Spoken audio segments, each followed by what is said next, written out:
The autumn breeze carried the scent of coffee and fresh pastries as the newly appointed police captain walked through his old neighborhood one last time before heading to his new assignment.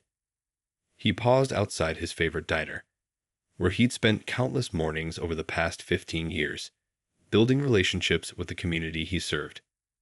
The owner, an elderly man everyone called Pop, rushed out to give him a warm hug.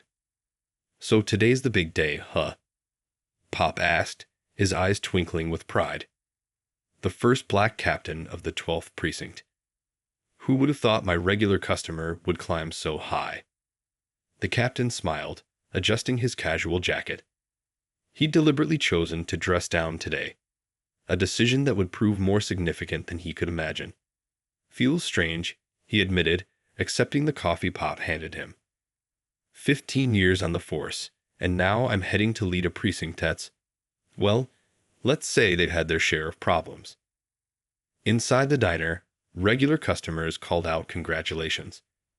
A young boy, maybe 7 or 8, ran up to him with a handmade card. "My mom says you're going to make things better at your new job," the boy said, grinning wide enough to show his missing front teeth. The captain knelt down to the boy's level, something he'd always done throughout his career. It wasn't just about being approachable. It was about showing respect to everyone, no matter their age or height. "Thank you, buddy. I'm going to try my very best." As he drove toward the 12th precinct, his mind wandered to the stack of reports sitting in his briefcase. Complaint files, incident reports, community feedback, all painting a picture of a department struggling with bias and broken trust. But instead of walking in with guns blazing on his first day, he'd made an unusual choice: to spend a week observing, unmarked and unknown. At a red light, he glanced at his reflection in the rearview mirror. No uniform, no badge on display, just a man in regular clothes, indistinguishable from any other citizen. His mentor had always said, to understand the community's experience, you have to walk in their shoes. Today, he'd do exactly that. His phone buzzed with messages from well-wishers, but one text stood out, from his father, a former shop owner who'd faced his share of prejudice over the decades. "Remember, son, change doesn't come from pointing fingers. It comes from extending hands." As he crossed into the 12th precinct's jurisdiction, he noticed subtle changes. The streets were cleaner, the houses bigger, but there was an underlying tension in how people moved, some with entitled confidence, others with careful caution. A police cruiser passed by, and he watched how nearby pedestrians reacted, their bodies stiffening almost imperceptibly. He pulled into a local coffee shop's parking lot, deciding to grab one more cup before beginning his unofficial observation. What happened next would shake the entire precinct to its core, though not a single person in the quiet lot could have predicted it. Not even the police cruiser that was now pulling in behind him, lights flashing. This was about to become much more than just a coffee run. The coffee shop's parking lot was quiet that morning, just a few cars scattered around under the autumn sun. The captain had just turned off his engine when the police cruiser's lights started flashing behind him. He took a deep breath, already knowing what was coming. 15 years on the force had taught him exactly how these moments played out. The officer approached with that familiar swagger, hand already resting on his weapon. The captain kept his hands visible on the steering wheel, just like he taught countless rookies to do during his training days. Funny how life works sometimes. "License and registration," the officer barked, not even bothering with a greeting. Through his side mirror, the captain could see the officer's stance, aggressive, ready for trouble that didn't exist. "Of course, officer," the captain replied calmly, moving slowly as he reached for his wallet. "May I ask why I'm being pulled over?" The officer's face tightened. "You made a suspicious turn back there. This is a nice neighborhood. We don't get many visitors around here." Inside the coffee shop, people were starting to notice. A young barista pressed her face against the window, phone in hand. The captain could see her uncertain expression, like she'd seen this scene before and knew how it usually ended. My license and registration, the captain said quietly, holding out the documents. His hand was steady, even though his heart was racing. Not from fear, from disappointment. After all these years, nothing had changed. The officer snatched the papers, barely glancing at them. Step out of the vehicle. Is that really necessary, officer? My documents are in order, and I haven't broken any laws. I said, step out of the vehicle. The officer's voice rose, drawing more attention from the coffee shop windows. Don't make this difficult. The captain watched in his mirror as the officer called for backup, claiming he had an uncooperative subject. Those 2 words sent a chill down his spine. He'd seen too many situations spiral out of control after those words crackled over the radio. More faces appeared in the coffee shop windows. An elderly woman had her phone out, recording everything. The captain caught her eye and gave a small nod. Sometimes the best witnesses were the ones nobody noticed. Sir, I'm going to ask you one more time, the officer said, his hand now gripping his weapon. Exit the vehicle slowly with your hands where I can see them. The morning sun caught the captain's badge in his wallet, still lying open on the passenger seat. One glance would have changed everything, but the officer was too focused on what he thought he saw, too busy making assumptions to see the truth. 2 more patrol cars pulled into the lot, sirens wailing.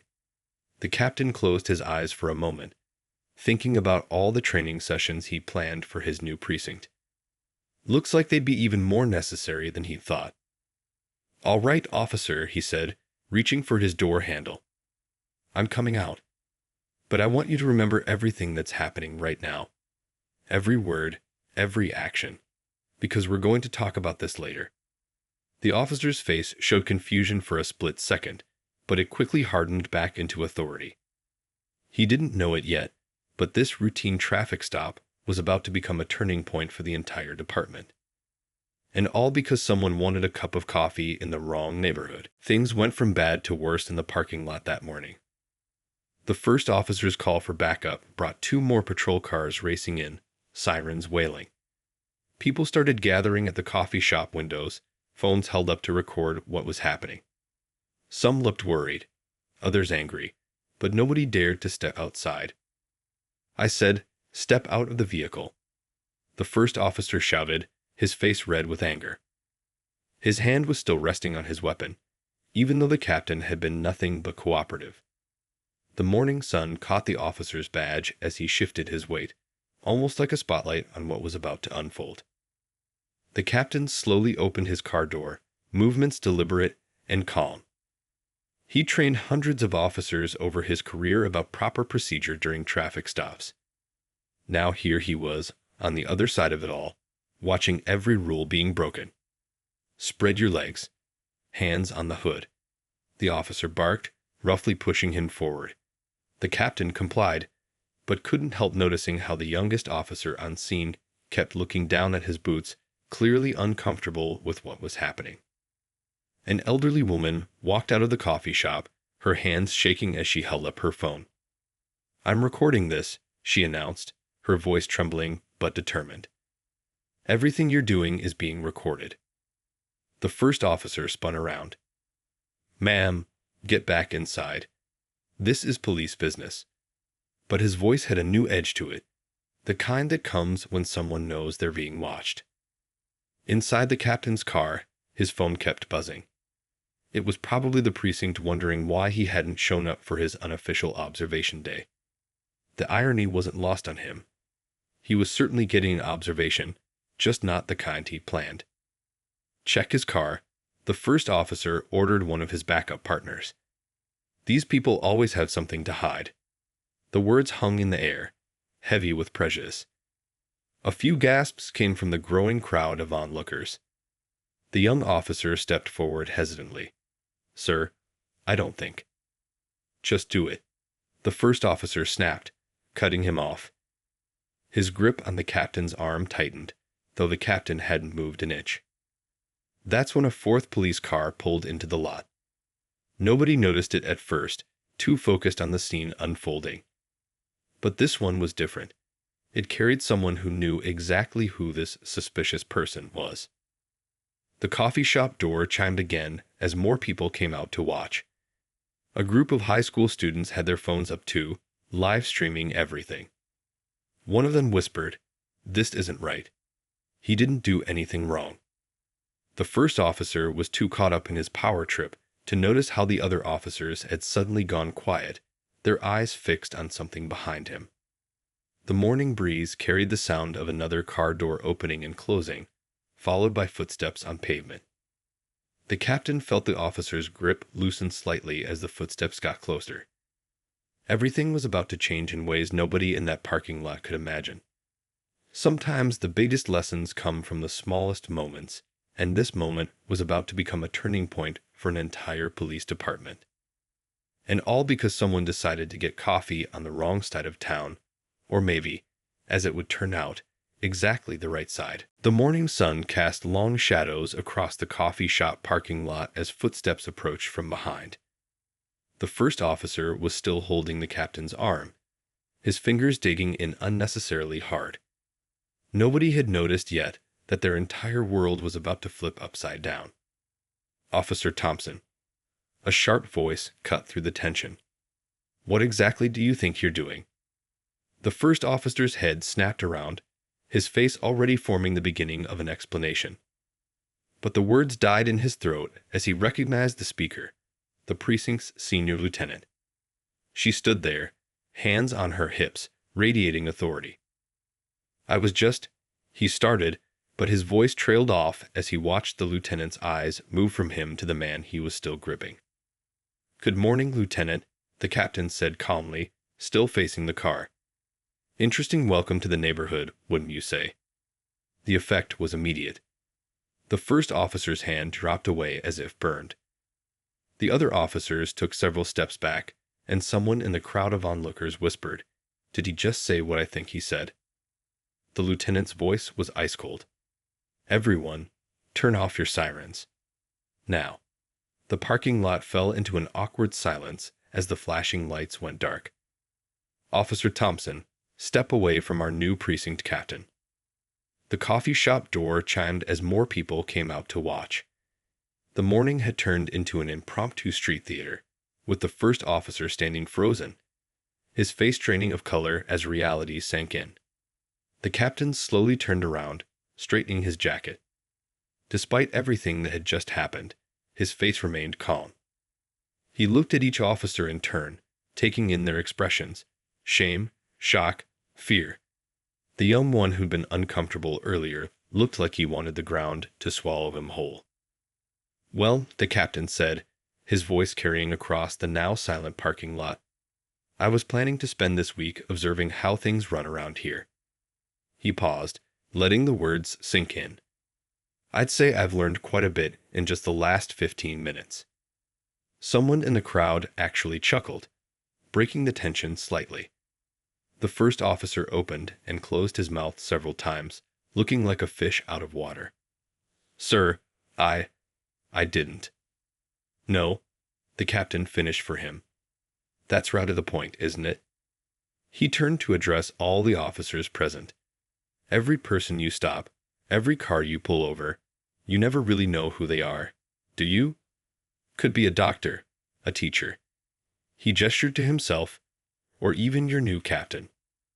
The lieutenant stepped forward, clearly ready to start damage control, but the captain held up a hand. "No need for that just yet," he said. "Instead, I think we all need to have a conversation. A real one." He looked at the crowd of onlookers, still recording everything on their phones. "And maybe it's good we have witnesses. Change works better when everybody's watching." He picked up his fallen driver's license from the ground, brushed it off, and turned to the first officer. "Officer Thompson, right? My office, 1 hour. Bring your body camera footage." Then, addressing all the officers present, he added, "Actually, everyone's footage. I want to see this morning from every angle." The captain walked toward his car, then paused. "Oh, and I still haven't had my coffee." He smiled at the stunned crowd near the coffee shop door. Anyone want to join me? I think we all have a lot to talk about. Inside the coffee shop, the morning crowd had fallen into a hushed silence. The new captain sat at a corner table, a steaming cup in front of him, watching as people tried not to stare. The elderly woman who'd recorded everything was sitting nearby, still clutching her phone like a shield. "Would you mind sending me that video?" he asked her gently. She looked startled that he'd noticed her, then nodded quickly. "It might help with the changes we need to make around here." The lieutenant stood by the counter, ordering coffees for the shaken officers who were now awkwardly gathering outside. The first officer remained in his patrol car, head bowed over his steering wheel. Through the window, anyone could see his shoulders shaking. A young barista approached the captain's table, coffee pot in hand. "Refill, sir?" Her hands trembled slightly as she poured. I've worked here for 3 years. What happened outside? It's not the first time we've seen something like that." The captain nodded slowly, taking out a small notebook. "Tell me more."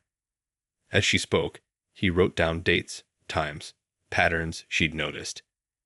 Each note was another piece of the puzzle he'd need to solve. Outside, more patrol cars had arrived as word spread through the department.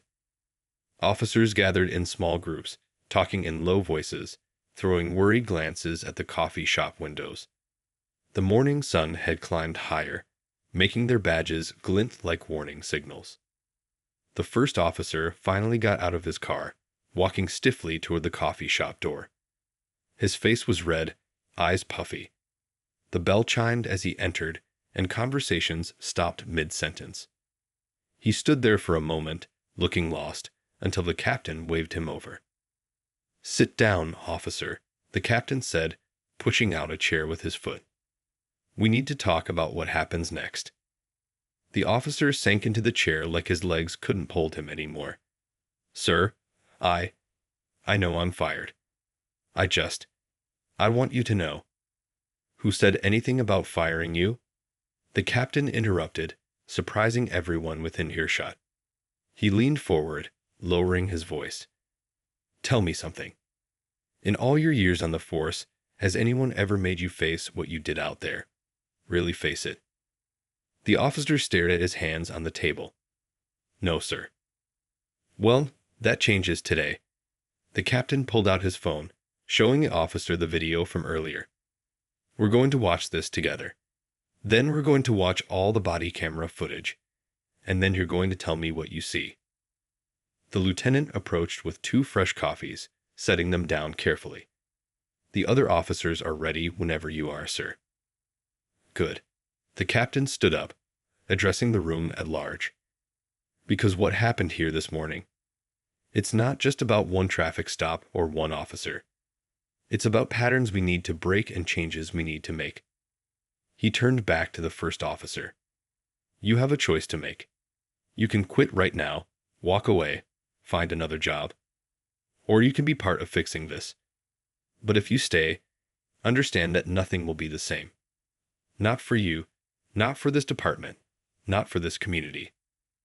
The coffee shop had gone quiet again, everyone watching this moment unfold. Outside, the gathered officers pressed closer to the windows, straining to hear. The first officer looked up, his face showing a mix of shame and something else, maybe hope. "I want to fix it," he said quietly. "I want to be better than what you saw out there." The captain nodded, picking up his coffee cup. "Then let's get to work. We've got a lot to do, and this morning was just the beginning." The precinct's conference room had never felt smaller than it did that afternoon. Spread across the long table were hundreds of files, traffic stops, civilian complaints, incident reports. Each piece of paper told a story, and none of them were good. The captain sat at the head of the table, his coffee long cold beside him. He'd been here since dawn, digging through years of department history. The wall behind him was covered with sticky notes and charts, showing patterns that couldn't be ignored anymore. A soft knock on the door made him look up. The young officer from the coffee shop incident stood there, holding more files. "Sir, I found these in the back storage room." They're complaints that never made it into the system. The captain nodded, gesturing to an empty chair. Sit down. Tell me what you've seen in your time here.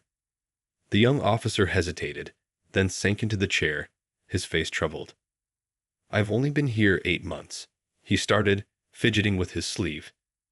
But I noticed pretty quickly that certain officers had their own rules, especially about which neighborhoods to patrol more heavily. As they talked, more officers began drifting in. Word had spread about the captain's investigation, and curiosity had gotten the better of them. They stood awkwardly around the edges of the room, taking in the wall of evidence. Look at this, the captain said, holding up a report. Last month, 58 traffic stops in the East Side neighborhood. Want to guess how many on the West Side? He didn't wait for an answer. 7. Same time period, same number of streets. One veteran officer stepped forward, clearing his throat. The East Side has more crime, sir. We patrol where we're needed. Really? The captain pulled out another stack of papers. Because these numbers tell a different story.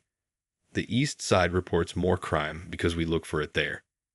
We stop more people, search more cars, make more arrests.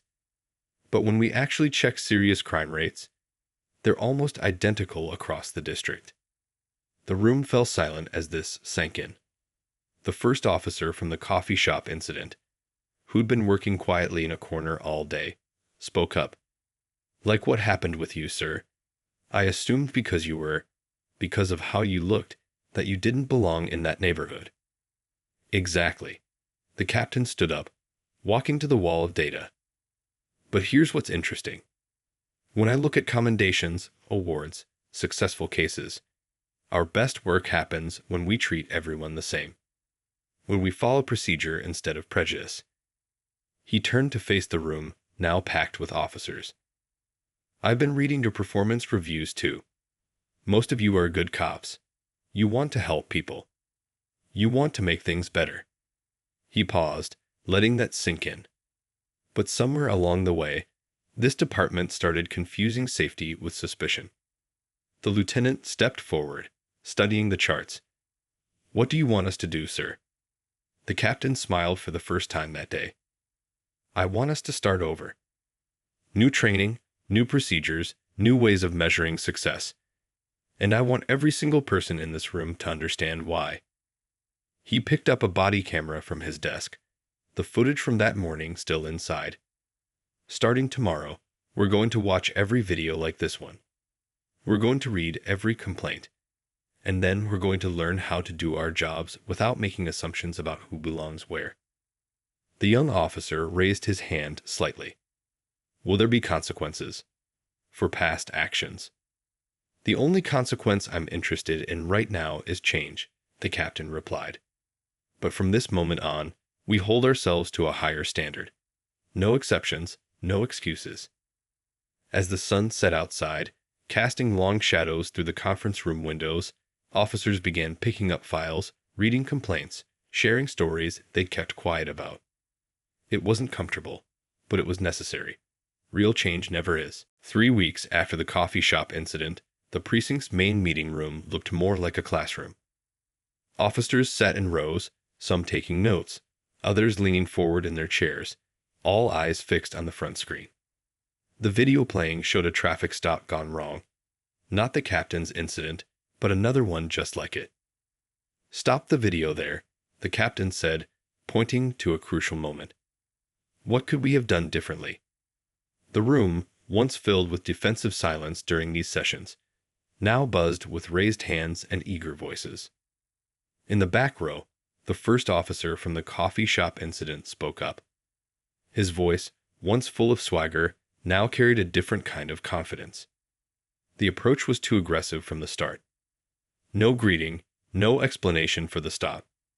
We're taught to establish control, but that doesn't mean we have to start with intimidation. The captain nodded, scanning the room. Anyone else? A community leader sitting in on the training, one of many invited to help reshape the department, raised her hand. From the driver's perspective, there was no chance to comply peacefully. The officer was escalating before anything happened. The training sessions had become a daily thing now. Sometimes they watched videos. Other times, they role-played scenarios. But the biggest change was who sat in the room. Community members, social workers, mental health professionals, they all had a voice now. During breaks, officers would gather around the coffee machine, talking about the changes. Not all the conversations were easy. Change never is. Remember last week? One officer said, stirring his coffee. That domestic call we got. Used to be we just go in, take someone away in cuffs. Now we've got social workers on speed dial, resources to share. Feels like we're actually solving problems, not just making arrests. The first officer nodded, looking into his cup. Yesterday, I pulled someone over in the East Side neighborhood. Caught myself starting to make assumptions, but then I remembered that morning with the captain. Changed my whole approach. Turned out the driver was rushing his kid to a doctor's appointment. Instead of giving him a ticket, I gave him directions to a closer clinic. Down the hall, the captain sat in his office, reviewing the latest statistics. Complaint numbers were dropping. Community feedback was improving. But more importantly, he could see the change in his officers' faces. The defensiveness was fading, replaced by something better, understanding. A knock on his door made him look up. The elderly woman from the coffee shop stood there, a Tupperware container in her hands. "Brought you some cookies," she said, smiling. "The community council asked me to drop these by. We've noticed the difference, you know." The captain gestured to a chair. "Tell me more." She sat down, setting the cookies on his desk. "Well, yesterday, I saw one of your officers at the park. He was teaching kids how to use the emergency call box, explaining when to call police and when to call other services. Never saw anything like that before." Through his office window, the captain could see new posters going up in the hallway. Mental health resources, community program information, emergency contacts in multiple languages. The precinct felt different now. Looked different too. The young officer who'd been uncomfortable during the coffee shop incident poked his head in. "Sir, the high school principal is here for the youth outreach program meeting." The captain stood up, straightening his uniform. "Changes happen one day at a time," he said to the elderly woman. "Would you like to sit in on the meeting? We could use the community perspective." As they walked to the meeting room, they passed officers heading out on patrol. Each one carried not just their usual gear, but also a new perspective. The weight of change was heavy sometimes, but it was a weight they were learning to carry with pride. 6 months had passed since that morning at the coffee shop. The first officer stood in front of his bathroom mirror, adjusting his uniform tie. Today was different from all the other days. He wasn't heading out on patrol. Instead, he was going to speak at the police academy about his journey. His hands shook slightly as he picked up the speech he'd written. The paper was worn from all the times he'd read it, crossing out words, adding new ones, trying to find the right way to tell his story. The drive to the academy felt longer than usual. Radio chatter filled his car, but his mind was elsewhere, thinking about how much had changed. He pulled into the parking lot early, watching young cadets hurrying into the building, full of energy and dreams about being good cops. "I used to be just like them," he thought, remembering his own academy days. Full of certainty about right and wrong, never imagining he'd end up being the example of what not to do. Inside the academy building, the captain was already there, talking with the training instructor. They both turned as the officer walked in, and the captain gave him an encouraging nod. "Nervous?" the captain asked, noting the officer's tense shoulders. "Terrified," the officer admitted. "It's one thing to know you were wrong. It's another to stand up and tell a room full of people about it." The captain patted his shoulder. "That's exactly why they need to hear it from you." The classroom filled up quickly. Fresh-faced cadets, notebooks ready, waited expectantly. The officer stood at the podium, looking out at all those eager faces. His prepared speech felt heavy in his pocket. Taking a deep breath, he decided to leave the paper where it was.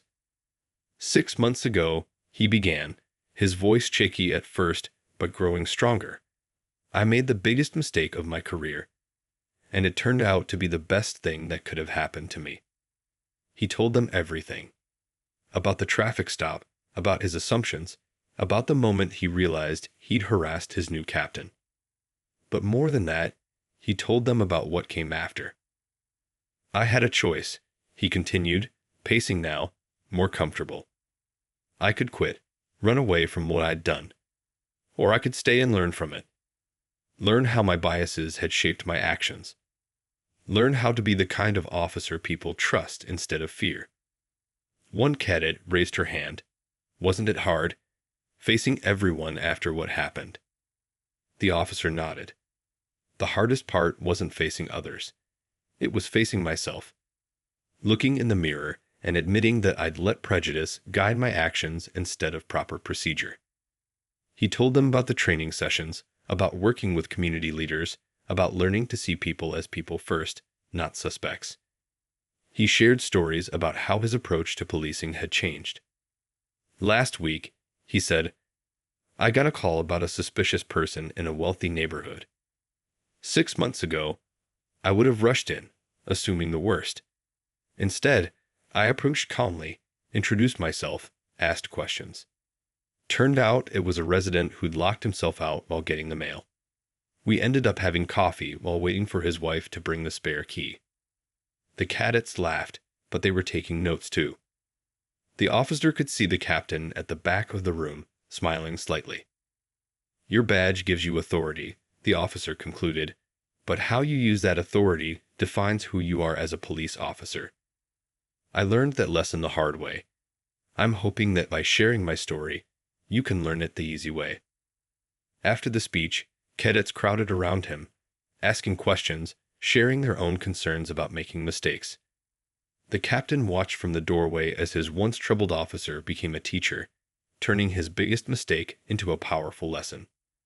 Sometimes the best changes come from the most unlikely moments, and sometimes the best teachers are the ones who've learned the hardest lessons themselves. 1 year after the coffee shop incident, the precinct hosted an open house. The usual police station smell of coffee and paperwork mixed with the scent of fresh cookies and flowers brought by community members. The halls were packed with people, residents, officers, local leaders, all mingling and chatting like old friends. In the corner of the main room, a TV played a slideshow of the year's changes. Pictures showed officers at community events, training sessions with social workers, youth programs at local schools. Each image told part of their story. The captain stood by the window, watching it all with quiet satisfaction. That morning, he'd received the latest statistics report.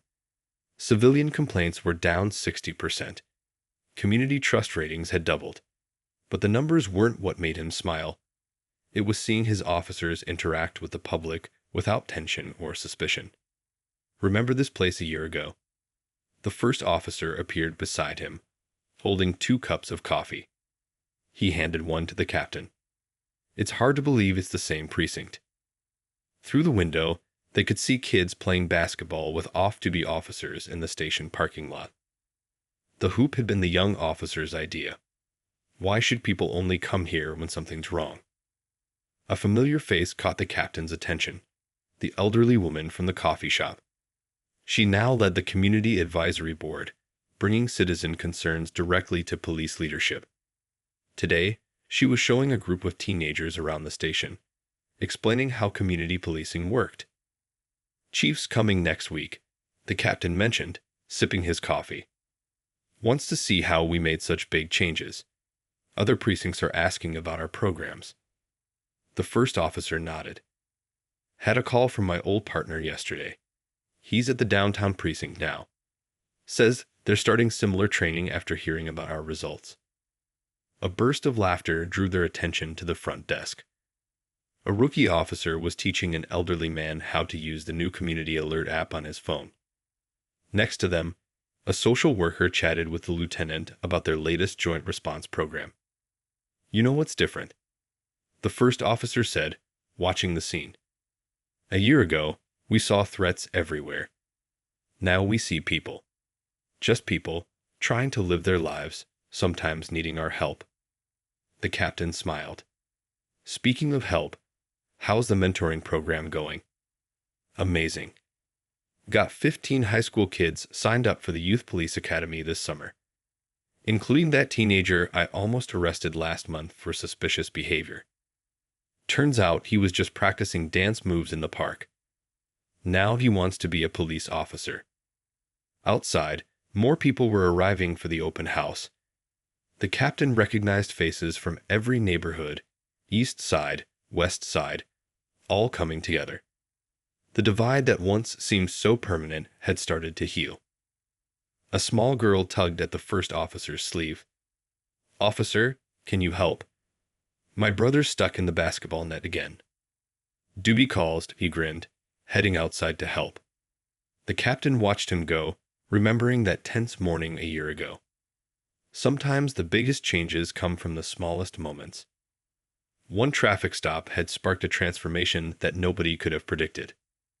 As the sun began to set, casting a warm glow through the station windows, the captain looked around at his precinct, at what had become.